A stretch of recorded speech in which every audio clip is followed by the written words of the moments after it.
বন্ধুরা এবারে এসে গেছে ড্রাগন চিকেন স্পাইসি, খুব সুন্দর খেতে। মানে আমার সবথেকে ফেভারিট ড্রাগন চিকেনটা। যখনই আমি রেস্টুরেন্টে যাই ড্রাগন চিকেনটা আমি খাই এবং মানে শুধু খেতেও ভালো লাগে, এটা ফ্রায়েড রাইসের সঙ্গেও ভালো লাগে। এই আমাদের চুটকো এসে গেছে,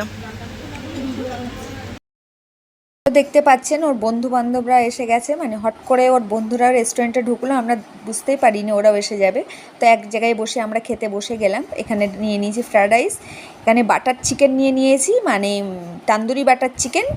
তো আমার দেখানো হয়নি, তার আগে খাওয়া হয়ে গেছে সবাই মিলে। এখানে কুলচাও নিয়ে নেওয়া হয়েছিল, আর এখানে মিক্সড ফ্রায়েড রাইসও নিয়েছি, কুলচা মিক্সড ফ্রায়েড রাইস সব কিছু নিয়েছি।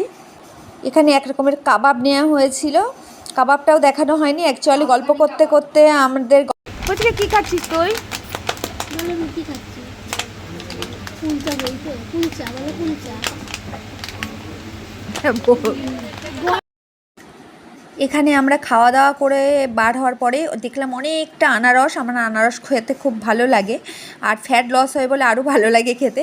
তো আনারস, এখান থেকে আমি আনারস নিলাম, আর অনেক রকমের ফল, তো ড্রাগন নিলাম এবং হচ্ছে পেঁপেও নিলাম।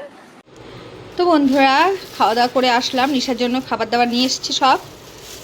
আর এখানে আনারস নিয়ে এসেছি একটা, এখানে নিয়ে এসেছি এখানে একটা ড্রাগন, এই যে ড্রাগন ফল, আর এখানে নিয়ে এসেছি একটা পেঁপে, এগুলো নিয়ে এসেছি। তো একটা ড্রাগন ফল খাবো এখন, তো চলুন একটা ড্রাগন ফল খাই। তো বন্ধুরা দেখতে পাচ্ছেন একটা ড্রাগন ছাড়িয়েছি, দেশি ড্রাগন। এগুলো বাড়িতে খুব হচ্ছে আজকাল, তাও এর দাম কমে না, তাও 200-250 টাকা করে কেজি, তাও এর দাম কমে না একটু।